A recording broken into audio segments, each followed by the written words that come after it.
నమస్తే, welcome to crunch TV. నేను గిరీష్. ఇక ఈ రోజు తీసుకున్నట్టయితే ఒక స్పెషల్ గెస్ట్ తో మీ ముందుకు వచ్చాము. ఉమ్మడి వరంగల్ జిల్లా జనగామ కాన్స్టిట్యున్సీ బుజ్జపల్లి రాజయ్య, ఈ పేరు వినే ఉంటారు. ఎంతో ఆత్మబంధువుడు, ప్రజలందరికీ సేవ చేసిన మహనీయుడు. అతని సుపుత్రుడైనటువంటి బుజ్జపల్లి సుభాష్ గారు ఈరోజు మనతో పాటు ఉన్నారు. సీనియర్ బీజేపీ రాష్ట్ర నాయకులు, అలాగే ఎంతో మందికి సేవ చేసిన ఒక మహానుభావులు. ఈ రోజు వారితో మాట్లాడతాం.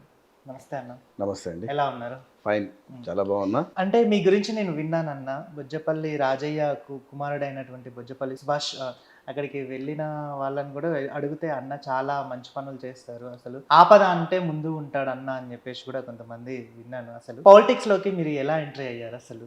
అంటే మీరు స్టడీ ఎడ్యుకేషన్ నుంచి చిన్నప్పటి నుంచే మీకు పాలిటిక్స్ మీద ఇంట్రెస్ట్ ఉందా, లేకపోతే నాన్న అనంతరము మీరు రావడం జరిగిందా? నేను స్కూల్లో ఉన్నప్పటి నుంచి, చిన్నప్పటి నుంచి అంటే నేను ఒక లీడర్గానే తయారైనా. ఓకే. నా ముందు ఉన్న వాళ్ళని చూసి, అంటే బేసికల్లీ మా ఫాదరు రాజకీయం.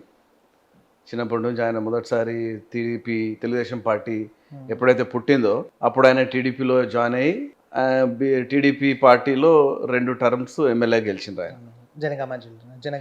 అంటే ఉమ్మడి వరంగల్ జిల్లాలో ఒకసారి, మొదటిసారి స్టేషన్ గన్పూర్ నియోజకవర్గం, రెండో దఫా పరకాల నియోజకవర్గం ఉమ్మడి వరంగల్ జిల్లాలో. సో దాని తర్వాత మా నాన్న చేసిన సేవలు కావచ్చు, లేకపోతే ఆయన మనిషి ఏంటంటే కింది స్థాయి నుంచి ఎదిగిన వ్యక్తి. ఆ ఎదిగే దళలో కార్యక్రమంలో మిగతా వాళ్ళని కూడా ఎదిగించే ప్రయత్నం చేసింది ఆయన. అప్పుడు ఒక లీడర్ అనే వ్యక్తి పేరు బయటకు వస్తుంది. కేవలం ఇవాళ ఉన్నటువంటి నాయకులు నేనే ఎదగాలి అనే ఉద్దేశంతో ఉంటారు, కానీ కాకపోతే పాత నాయకులు అందరూ కూడా వాళ్ళు పెరుగుతూ మిగతా వాళ్ళను పైకి తీసుకొచ్చిన సందర్భాలు అనేకం. సో అట్లనే నేను కూడా చిన్నప్పటి నుంచి ఆయనను గమనించి, ఆయనను చూస్తూ, తర్వాత నేను కూడా స్కూల్లో ఒక లీడర్గానే ఎదిగిన.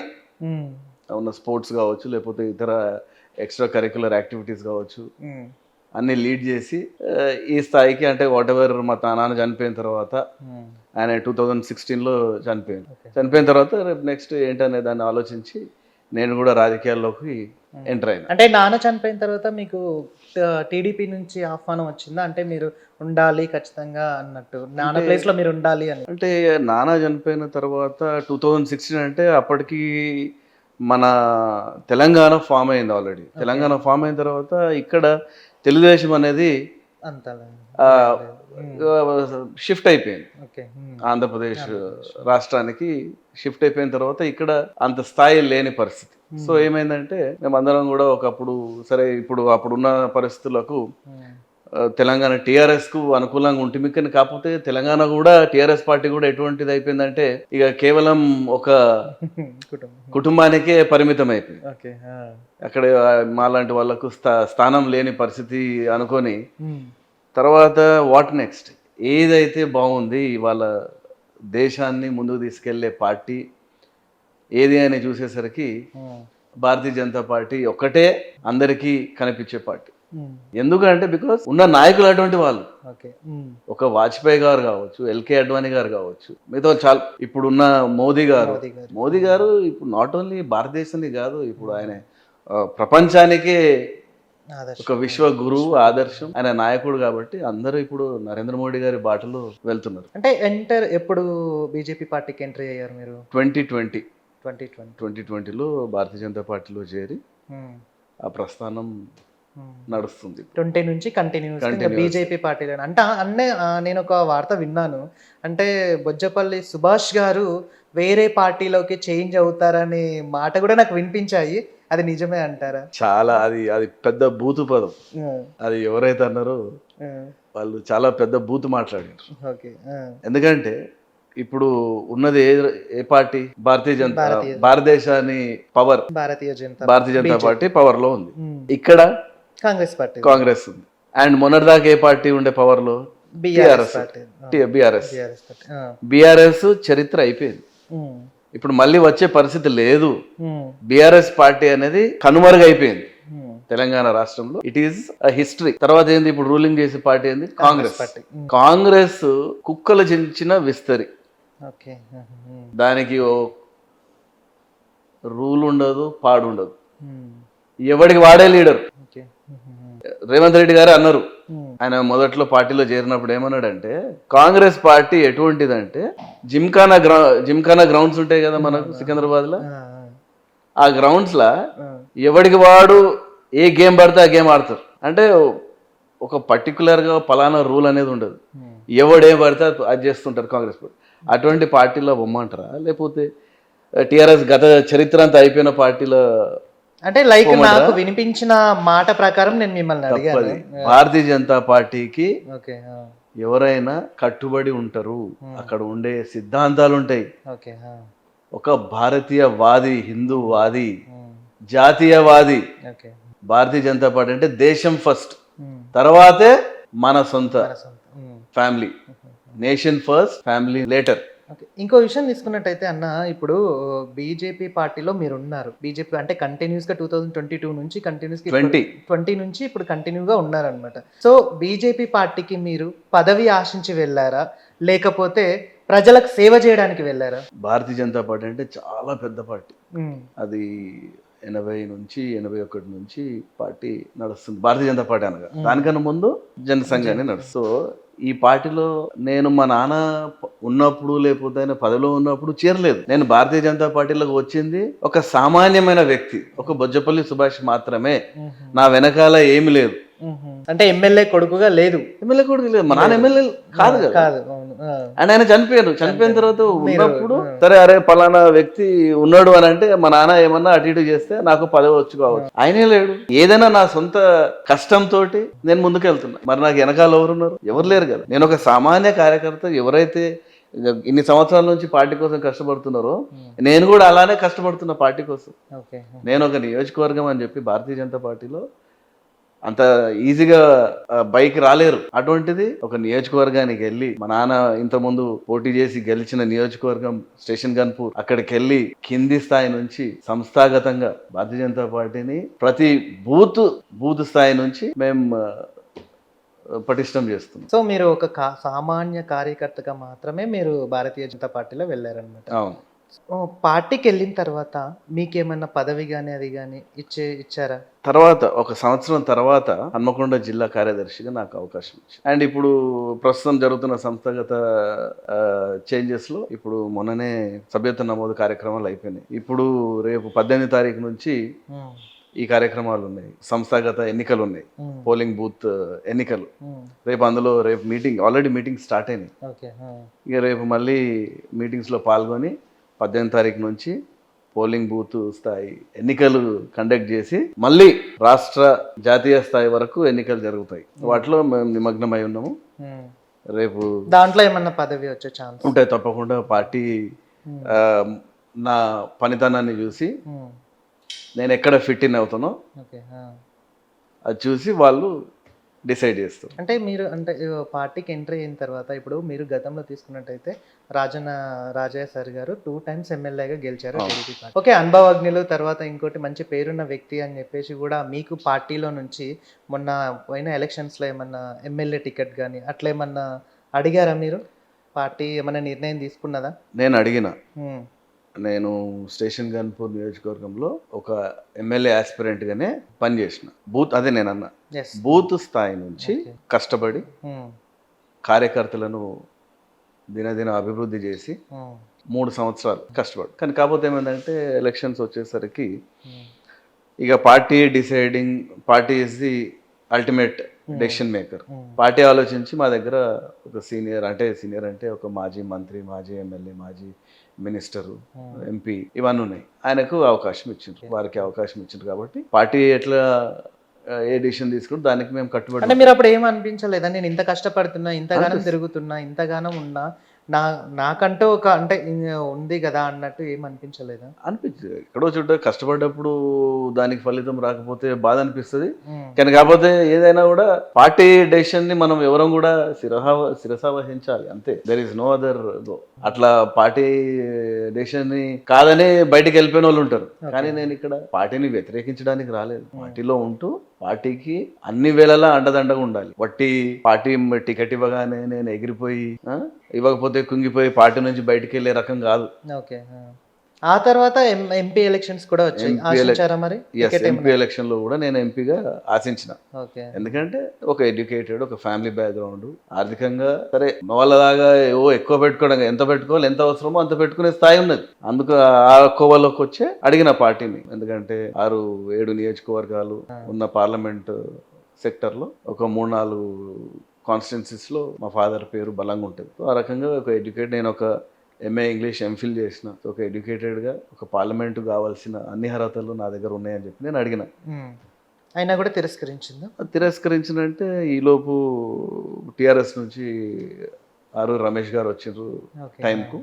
సో పార్టీ డెసిషన్, వాళ్ళు అల్టిమేట్గా పార్టీ ఒక పాలసీ పెట్టుకుంటుంది ఎవరెవరికి ఏం చేయాలనేది. ఆ టైంకి మా దగ్గర రమేష్ గారికి టికెట్ ఇచ్చిండ్రు, ఇక ఓడిపోయింది ఆయన. సో స్టేషన్ గన్పూర్ నుంచి ఇప్పుడు లాస్ట్ టైం రాజయ్య గారు గెలిచారు అనమాట. అంటే 2 times రాజయ్య గారు బీఆర్ఎస్ హవాంలో ఉన్నప్పుడు 2 times రాజయ్య గారు గెలిచారు. ఆ తర్వాత ఇప్పుడున్న శ్రీహరి గారు ఉన్నారు. అసలు జనగామ అంటే స్టేషన్ గన్పూర్ జనగామ అభివృద్ధి ఎలా ఉంది అసలు? వీళ్ళు ఎవరైతే మొన్న గెలిచిండ్రో మా దగ్గర, సరే వేరే అన్ని పక్కన పెడదాం, స్టేషన్ గన్పూర్ నియోజకవర్గమే అనుకుందాం. గత 25-30 సంవత్సరాల నుంచి, సరే ఒక 20 years అనుకుందాం, 20 సంవత్సరాల నుంచి స్టేషన్ గన్పూర్ నియోజకవర్గం అనేది అంధకారంలో ఉన్నది. అభివృద్ధి శూన్యం. నియోజకవర్గం just 20 kilometers away from Hanamkonda.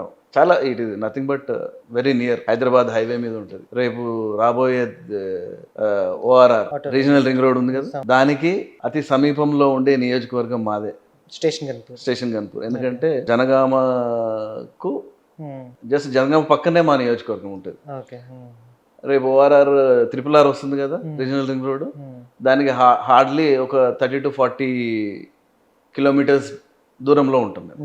అంటే దేనికైనా కూడా రేపు ఇన్ఫ్రాస్ట్రక్చర్ వైజ్ చాలా గొప్ప నియోజకవర్గం, అన్ని అవకాశాలు ఉన్న నియోజకవర్గం స్టేషన్ గన్పూర్. మీకు రైల్వే ఉంది, రేపు జరగబోయే చేంజెస్ లో మామ్నూర్ ఎయిర్పోర్ట్ ఉంది, గన్పూర్ నుంచి రోడ్ ఉంటుంది, అండ్ RRR.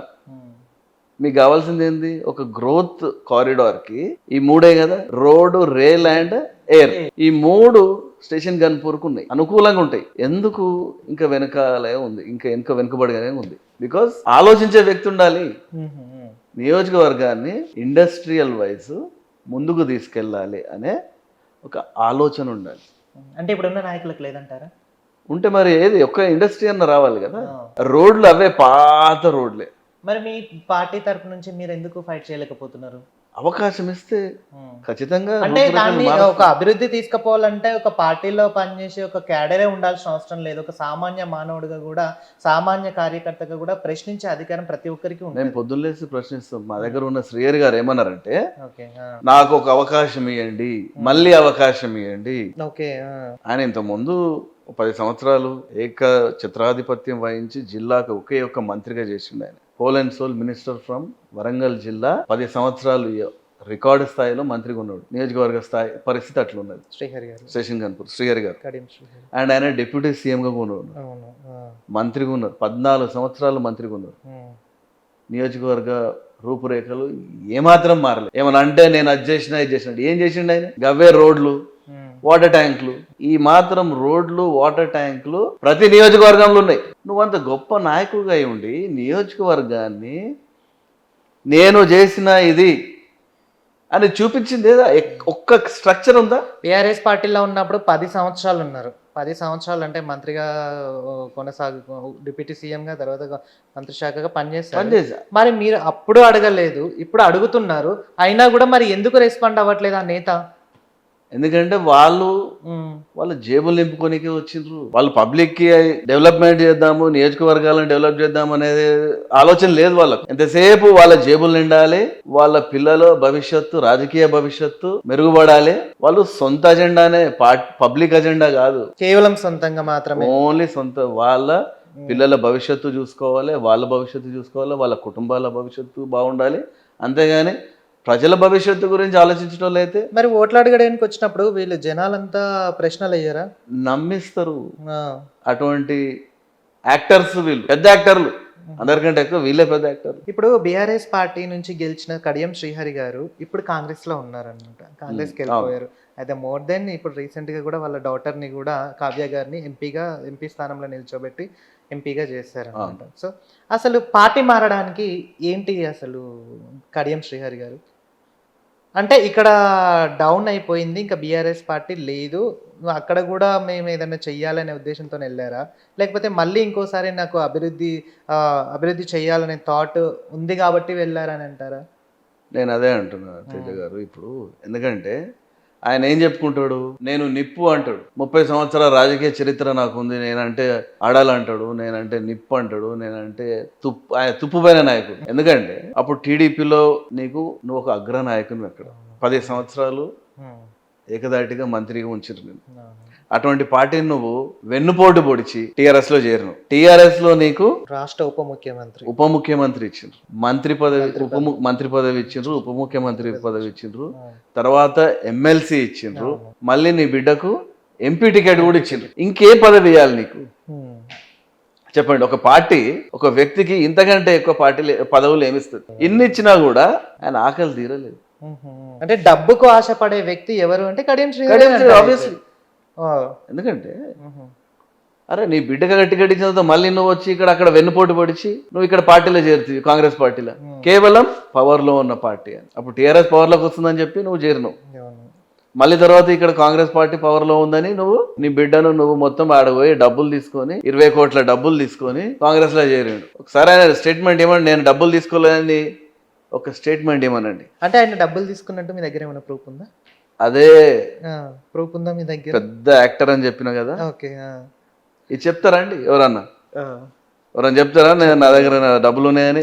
అటు టీఆర్ఎస్ వాళ్ళు చెప్పుకోలేరు, ఇటు కాంగ్రెస్ నాయకులకు చెప్పుకోలేరు. ఎవరు చెప్పలేరు. ఏంటంటే వాళ్ళ విఘ్నతకు వదిలేయాలి. ఇదంతా సెల్ఫ్ కాన్షియస్ అనేది ఒకటి ఉంటుంది, అది వాళ్ళకు వదిలేయాలి. అందుకే శ్రీహరి గారు before and after parliament elections అనే వ్యక్తిత్వం, ఆయన ఎన్ని సంవత్సరాలు ఉన్న వ్యక్తిత్వం ఒకటి, పార్లమెంట్ ఎలక్షన్స్ తర్వాత ఉన్న వ్యక్తిత్వం ఒకటి. అంటే పబ్లిక్ లో పడిపోయాడు మొత్తానికి. అప్పుడున్న నాయకుడు ఆ పేరు లేదు. రాజయ్య గారి విషయంలో తీసుకున్నట్టయితే ఇంకా రాజయ్య గారు అభివృద్ధి నేను చేశాను, చాలా అభివృద్ధి చేశాను, ప్రజలకు నేను అందుబాటులో ఉన్నాను అని చెప్పేసి కూడా అంటున్నారు. మరి నిజంగానే అభివృద్ధి ఉందంటారా రాజయ్య గారి విషయంలో?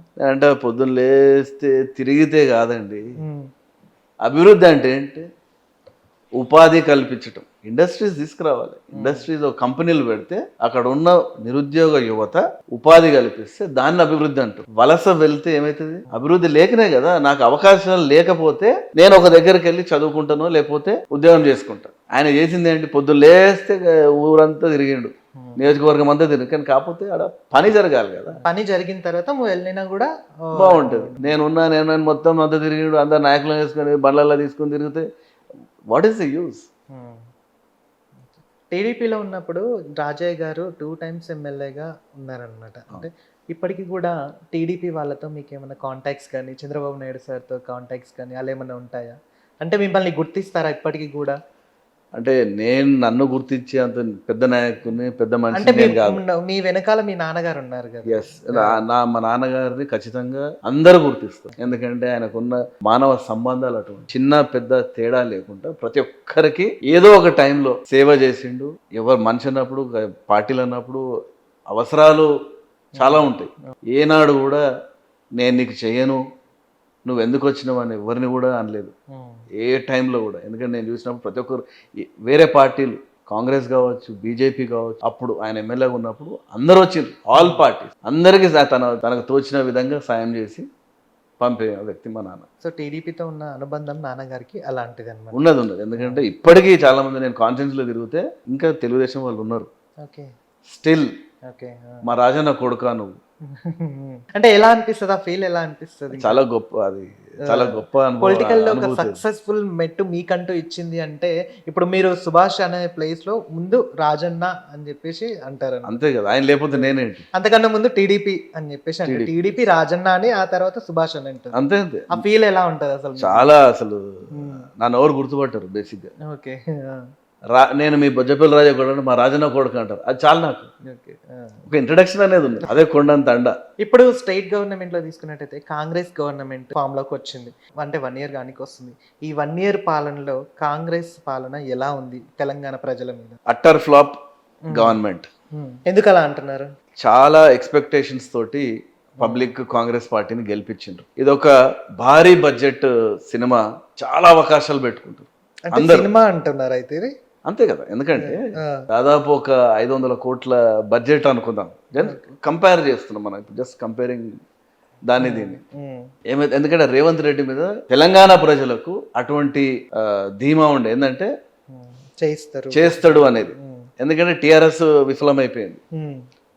టీఆర్ఎస్ విఫలమైపోయింది. తర్వాత ఎవరనంటే రేవంత్ రెడ్డి, నేను అది చేస్తా ఇది చేస్తా, మన బుడ్డర్కాం కదా ఊళ్ళలోకి వచ్చి అన్ని తిప్పిండు, నేను ఉన్నాయన్నీ చేసేస్తా అన్నాడు. భారీ బడ్జెట్ సినిమా అట్టర్ ఫ్లాప్ అయితే ఎట్లుంటుందో, ఈరోజు తెలంగాణ ప్రజల ముందు ఒక అట్టర్ ఫ్లాప్ సినిమా హీరోగా మిగిలిపోయిండు. అంటే ఇది ఓన్లీ సినిమానే అని మీరు అంటున్నారు అయితే? అంటే అభివృద్ధి విషయంలో కూడా తెలంగాణ గవర్నమెంట్ను ముందుకు తీసుకెళ్తున్నాము.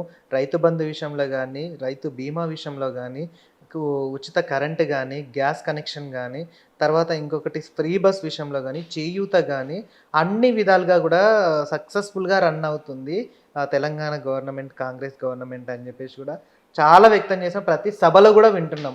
మీరు ఇలా అనడం ఎంతవరకు కరెక్ట్ అసలు? అంటే కళ్ళ ముందు అభివృద్ధి కనిపిస్తుంది అని చెప్పేసి కూడా వ్యక్తం చేస్తున్నారు. మరి మీరు ఎందుకు ఇలా అంటున్నారు అసలు? కాంగ్రెస్ చేసింది ఏంటంటే, నోట్లో అన్నం ముద్ద పెట్టి కంట్లో కారం కొట్టినట్టున్నది. సూపర్ 6 అన్నారు, అన్ని ఇస్తున్నాం అన్నారు, అన్నిటికీ కొండ్లు పెడుతుంది. అసలు సూపర్ 6 ఎక్కడ అమలైంది? 6 గ్యారంటీలు ఎక్కడ అమలైనాయి? ఒక బస్సు ఫ్రీ బస్ ఇస్తే అయిపోయిందా? Utter flop. ఒక్క మంత్రి ఒక మాట చెప్తాడు, 40 లక్షల రైతులు ఉన్న చోట ఎంతమందికి ఇచ్చిండ్రండి? 40% కూడా ఇవ్వలే. 18 లక్షల రైతులకు ఇచ్చిందని అంటారు వీళ్ళ లెక్క ప్రకారం, ఒక్కొక్కరు ఒక లెక్క చెప్తారు. అంటే ఇంకా ఎంతమంది ఉన్నారు? దాదాపు ఇంకా 20 లక్షల చిల్లర రైతులు ఉన్నారు. ఫెయిల్. ఉళ్ళలో పోతే వీళ్ళను తిట్టనోడు లేడు, రైతులు తిట్టనోడు లేరు. మళ్ళీ రాష్ట్రం వెనక్కి వెళ్తుంది. ఒక 20 సంవత్సరాల వెనక్కి వెళ్తున్న తెలంగాణ ప్రజానీకం, తెలంగాణ రాష్ట్రం కేవలం వీళ్ళ చేతగానితనం, రేవంత్ రెడ్డి చేతగాని పాలసీలతో. అసలు ఈయన ఎప్పటి వరకు ముఖ్యమంత్రి ఉంటాడో ఈయన కూడా క్లారిటీ లేదు. ఎప్పుడప్పుడు బీకేస్తారు. అందుకనే తొందరలో ఉన్నాడు ఈయన. అన్ని నేను పోయే ముందు ఈ స్కీము తెలంగాణ రాష్ట్రంలో సీఎం చేంజ్ అవుతాడని అనుకుంటున్నారు? తప్పకుండా అవుతుంది. మీకు అవ్వడనేది ఏమన్నా ఉందా? అలా ఎలా అంటే, ఇప్పుడు ఎంతో ఆశతో అన్ని విధాలుగా కూడా సపోర్ట్ చేసి మరి ప్రజలు రేవంత్ రెడ్డి గారిని గెలిపించుకున్నారు. 5 సంవత్సరాల పాలన అంటే ఇప్పుడు రీసెంట్గానే పుట్టిన బిడ్డను అప్పుడే మాట్లాడిస్తారా, అప్పుడే నడుస్తారా అని చెప్పేసి కూడా నాయకులు వ్యక్తం చేస్తున్నారు.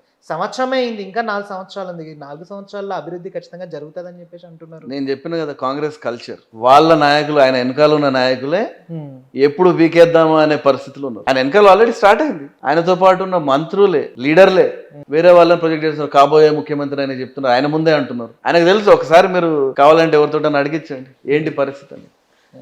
Revanth Reddy has failed in every aspect of Telangana's administration. ఆయన ఎలక్షన్ గెలిచిండొచ్చు, కాంగ్రెస్ పార్టీ ఎన్నికల్లో గెలుపు దిశగా తీసుకెళ్ళిండు, నో డౌట్. కానీ కాకపోతే administration wise is a failure. ఆయనకు ఎక్స్పీరియన్స్ లేదు అడ్మినిస్ట్రేషన్లో. సరే, ఎక్స్పీరియన్స్ లేకపోయినా కూడా ఎలా నడపాలో తెలియదు. ఆయన ఏంటంటే హై హ్యాండెడ్నెస్.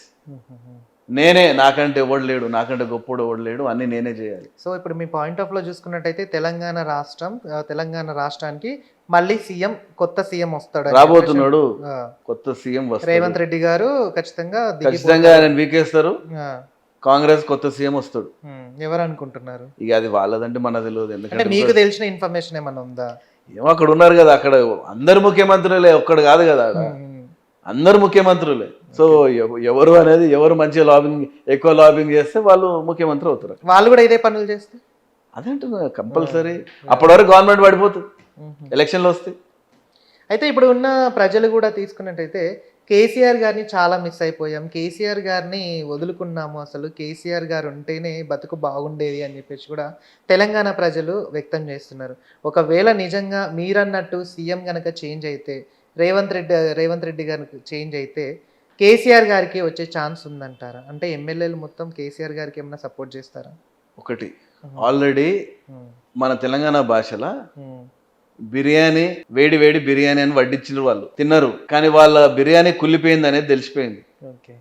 తెలంగాణ ప్రజలకు. బీఆర్ఎస్ పార్టీ ఖరాబ్ అయిన బిర్యానీ, ఉమ్, ఉమ్, ఖరాబ్ అయిన బిర్యానీ ఎవరైనా తింటాడా? తినరు. తినరు. సో దాన్ని పక్కకు పెట్టేసిండ్రు టిఆర్ఎస్, కేసీఆర్. ఓకే. మిస్ అవుతున్నారని. అవును. మిస్ అవుతున్నారు అంటే కొందరు ఉంటారు కదా వాళ్ళ పార్టీ వాళ్ళు అంటారు, అరే కేసీఆర్ ఉన్నప్పుడు మేము గిట్లుంటాం గట్లుంటాం. ఈయన చేసే పనులకు ఆయన గుర్తు వస్తున్నారు. ఇప్పుడు కాంగ్రెస్ ఫెయిల్ అయింది కాబట్టి ఆటోమేటిక్ గా కేసీఆర్ గారు గుర్తుకొస్తారు. అరే అప్పుడు టీఆర్ఎస్ ఉన్నప్పుడు మా గిట్లుండే గట్లుండే, రైతు రుణమాఫీ అన్నారు, తర్వాత దళిత బంధు అన్నారు, కళ్యాణ లక్ష్మి అన్నారు, అవి అన్నారు. అంతేగాని ఆయన వచ్చి రేపు ఆయన వస్తాడా? ఆయన ఎర్రవల్లి ఫామ్ హౌస్ నుంచి బయటకు వచ్చే పరిస్థితి ఉన్నదా? అప్పుడే రాలేదు, ఇప్పుడు ఎందుకు వస్తారండి? అప్పుడే సెక్రటరీకి రాలేదు, అందుకే ఆయన తీసుకుపోయి ఎర్రవల్లికి ఫామ్ హౌస్కి పరిమితం చేస్తారు పబ్లిక్ అని అన్నారు తెలంగాణ ప్రజలు. కథం ఇప్పుడు ఆయన అక్కడ నుంచి బయటకు వచ్చే పరిస్థితే లేదు, ఆయన ఇక ఆనే ఉంటాడు. అదే అంటే జనవరి నుంచి ఖచ్చితంగా నేను రంగంలోకి దిగుతా, ప్రజల యోగక్షేమాలు కనుక్కుంటా అని చెప్పేసి కూడా కొన్ని రానియండి, వస్తే మంచిదే కదా. అది క్లోజ్డ్, అది అవుట్డేటెడ్ మెడిసిన్, ఎక్స్పైర్ అయిపోయింది ఆ మెడిసిన్. సో రేపు జరగబోయే ప్రతి దాంట్లో భారతీయ జనతా పార్టీ ముందుండి ప్రజల కోసం పోరాడుతున్న పార్టీ భారతీయ జనతా పార్టీ. ఎందుకంటే మీరు చూస్తుంటే, సరే మాకు అసెంబ్లీ ఎలక్షన్స్లో మేము అనుకున్న స్థాయిలో రాలేదు, కానీ కాకపోతే మాకు మేము ఒక 4 ఎమ్మెల్యేల నుంచి 8 ఎమ్మెల్యేలు గెలిచిన స్థాయి మాది. సో కొన్ని జరుగుతుంటాయి కొన్ని తెలంగాణలో, అంటే కొన్ని అనుకున్నప్పుడు కొన్ని జరగవు. సో అటువంటి స్థాయిలో మేము మా పోరాటాన్ని అయితే కొనసాగిస్తూనే ఉన్నాము. రేపు జరగబోయే ఎలక్షన్స్ ఏవైతున్నాయో, రాబోయే 1 నేషన్ 1 ఎలక్షన్లో 27లో ఎలక్షన్స్ జరుగుతాయి ఖచ్చితంగా. రేపు జరగబోయే ఎలక్షన్స్లో ఖచ్చితంగా Bharatiya Janata party government form చేస్తుంది 80%. అంత కాన్ఫిడెంట్ గా చెప్తున్నారు. ఎస్, ఎందుకంటే భారతీయ జనతా పార్టీ ప్లానింగ్ అనేది ఎప్పుడో స్టార్ట్ అయింది. సరే మేము ట్రై చేసాం, 3rd ప్లేస్ నుంచి 2nd place, 1st are 2nd place అనుకున్నాం. మేము ఇప్పుడు right now we are in 2nd place స్టేట్లో. సో ఫస్ట్ ప్లేస్ కి వస్తారు. ఆబ్వియస్లీ నెక్స్ట్ మాదేంటి, ఫస్ట్ ప్లేస్, రూలింగే. ఫైనల్ గా తెలంగాణ ప్రజలు కోరుకుంటుంది ఏంటి అసలు అంటే? రేవంత్ రెడ్డి గారు, మీరు ఇందాక అసలు చాలా స్పష్టంగా చాలా గట్టిగా కూడా చెప్పారు, రేవంత్ రెడ్డి గారి పదవి ఉండదు అని చెప్పేసి కూడా. ఒకవేళ బీజేపీ పార్టీ అధికారంలోకి గనకే వస్తే తెలంగాణ పరిస్థితి ఏంటి అసలు? తెలంగాణలో ఏముండబోతుంది? భారతీయ జనతా పార్టీ భారతదేశంలో పవర్లోకి వచ్చినప్పుడు ఎట్లుండే అంటే, రాకముందు కాంగ్రెస్ చేతుల్లో ఉన్నప్పుడు లోయెస్ట్ ఉండే, అంటే అన్నిట్లో వెనుకబడ్డది. నరేంద్ర మోడీ గారు వచ్చిన తర్వాత దేశాన్ని ఏ స్థాయికి తీసుకొచ్చిండు, ఆ స్థాయికి భారతీయ జనతా పార్టీ రేపు తెలంగాణని దేశంలోనే మొదటి స్థాయి రాష్ట్రంగా తెలంగాణ రాష్ట్రాన్ని తీసుకొస్తుంది. ఎందుకంటే భారతీయ జనతా పార్టీ, బీజేపీ ఎక్కడెక్కడైతే రాష్ట్రాల్లో రూలింగ్లో ఉన్నదో ఇటువంటి స్కామ్స్ ఉండవు, అన్ని సాఫీగా జరుగుతాయి, దుబారా ఖర్చులు ఉండవు. ఏదన్నా మాట చెప్తే ఆ మాటకు కట్టుబడి ఉండే party Bharatiya Janata party. Leaders ఇష్టమైన దుబారా మేము ఇన్ని ఖర్చు పెడతాం అన్ని ఖర్చు పడి ఉండేది. ఎందుకంటే దేశాన్ని రాష్ట్రాన్ని గాడిన పెట్టే పార్టీ భారతీయ జనతా పార్టీ. నిరుద్యోగులకు ఉపయోగపడే పార్టీ భారతీయ జనతా పార్టీ. ఉద్యోగ అవకాశాలు కల్పించే పార్టీ. తెలంగాణలో కావాల్సింది ఏంది? పల్లెలు బాగుండాలి, రైతులు బాగుండాలి. ఇవాళ నరేంద్ర మోడీ గారే రైతులకు కావాల్సిన ఎంఎస్పి కావచ్చు, బోనస్ కావచ్చు, అవన్నీ ఇచ్చేది నరేంద్ర మోడీ గారే. అండ్ ఈవెన్ ఆయుష్మాన్ భారత్, 70 సంవత్సరాలు దాటిన ప్రతి వ్యక్తికి ఆయుష్మాన్ భారత్ అనేది ఇస్తున్నాడు. అది కేవలం భారతీయ జనతా పార్టీ మాత్రమే చేయగలిగిన స్కీమ్స్ ఇవన్నీ. ఓకే. ప్రజలకు సేవ చేయాలనే ఆకాంక్ష మీకు బాగా ఉంది. ఒకవేళ మీకే గనక దేవుడి దయతో నెక్స్ట్ టర్మ్లో ఖచ్చితంగా వస్తే, అభివృద్ధి విషయంలో మీరు ఎలాంటి నిర్ణయం తీసుకుంటారు? స్టేషన్ గన్పూర్కి సంబంధించింది నియోజకవర్గం నేను ముందే చెప్పిన, అంటే నేను తిరుగుతున్న క్రమంలో వాళ్ళ సమస్యలు ఎలా తెలుసుకుంటున్నారు, వాళ్ళకి ఏమన్నా ఇప్పుడు ఏమన్నా మీకు సాధ్యమైనంత వరకు చేస్తున్నా? ప్రతి అందరికీ అందుబాటులో చేదోడు వాదోడుగా ఉంటాము. హాస్పిటల్స్ ఎవరికేమన్నా హాస్పిటల్స్ పనిలో ఉంటాయి, ఎందుకంటే పేషెంట్లు ఉంటారు. పొద్దున్న లేస్తే నిరంతరం పోలీస్ స్టేషన్లో పనులు ఉంటవి, తర్వాత హాస్పిటల్స్ పనులు ఉంటాయి. అవన్నీ దగ్గర నుండి చూసుకుంటా నేను. అండ్ నియోజకవర్గాన్ని ఇండస్ట్రియల్ క్లస్టర్గా చేయాలనేది నా ఉద్దేశం. 3 క్లస్టర్స్, ఇండస్ట్రియల్ క్లస్టర్స్గా డివైడ్ చేయాలి నియోజకవర్గాన్ని. అక్కడ ఖచ్చితంగా ఇండస్ట్రీస్ను తీసుకెళ్తే వలస అనేది తగ్గుతుంది. నిరుద్యోగులు ఎక్కడికో వెళ్ళి పని చేయాల్సిన అవసరం లేదు. వాళ్ళకు ఆ ఉపాధి అనేది అక్కడనే కల్పిస్తే అక్కడే ఉంటూ వాళ్ళ ఫ్యామిలీస్తో ఉంటూ వాళ్ళు బతుకుతారు. అది నా మెయిన్ ఎజెండా. సో ఖచ్చితంగా అభివృద్ధి చేస్తాను, చేసి చూపిస్తాను. ఎందుకంటే అవకాశం అనేది వస్తుంది, వచ్చినప్పుడు నేను నిరూపించుకుంటా. సో అంటే మీకు ప్రజల్లో మీరు వెళ్ళినప్పుడు ఆ బాండింగ్ ఎలా ఉంటుంది? అంటే మీరు కావాలన్నా, ఖచ్చితంగా మీరు మాకు కావాలన్నా, మీకు ఒక మంచి పదవి రావాలి అని చెప్పేసి ఆశీర్వదించే వాళ్ళు ఉన్నారా? చాలా మంది ఉన్నారు. దేవుడు దయ తెలిస్తే రేపు బై ఎలక్షన్ ఉంటుంది.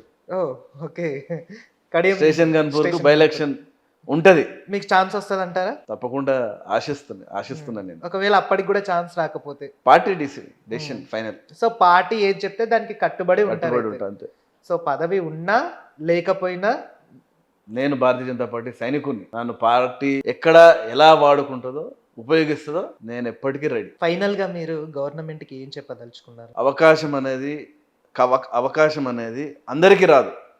ఇవాళ గవర్నమెంట్కి అవకాశం వచ్చింది, పేదలకు చేయాల్సిన అవసరం ఉన్నది. మీరు ఎన్నో వాగ్దానాలు చెప్పిండ్రు, పేదలకు చేయండి. లేదంటే అతి త్వరలో మిమ్మల్ని పడేసి భారతీయ జనతా పార్టీ పవర్లోకి వచ్చే ప్రతి అవకాశం ఉన్నది. మేము ఖచ్చితంగా పేదల వైపు ఉంటాం. భారతీయ జనతా పార్టీ పేదల పార్టీ, ప్రజల పార్టీ. రేపు ప్రజలే భారతీయ జనతా పార్టీని గెలిపిస్తారు. మీరు ప్రజా గవర్నమెంట్ అన్నారు, ప్రజల గవర్నమెంట్ అన్నారు. కానీ కాంగ్రెస్ పార్టీది ప్రజల పార్టీ, ప్రజల గవర్నమెంట్ కాదు, రాక్షసుల గవర్నమెంట్ అది. మాది భారతీయ జనతా పార్టీ ప్రజల పార్టీ. భారత్ మాతాకి జై, భారత్ మాతాకి జై. చూసారు కదా బుజ్జపల్లి సుభాష్ అన్న గారితో ఈరోజు జరిగిన మాట ముచ్చట. సో అన్నగారు కూడా ఛాన్స్ దొరికితే ఖచ్చితంగా నేను అభివృద్ధి చేస్తా స్టేషన్ గన్పూర్ అని చెప్పేసి అంటున్నారు. నిజంగా అన్నగారికి అటువంటి అవకాశం రావాలని మనస్ఫూర్తిగా కోరుకుంటున్నాం. థ్యాంక్ యూ అన్న, మీ సమయాన్ని మాకు ఇచ్చినందుకు. Thank you so much.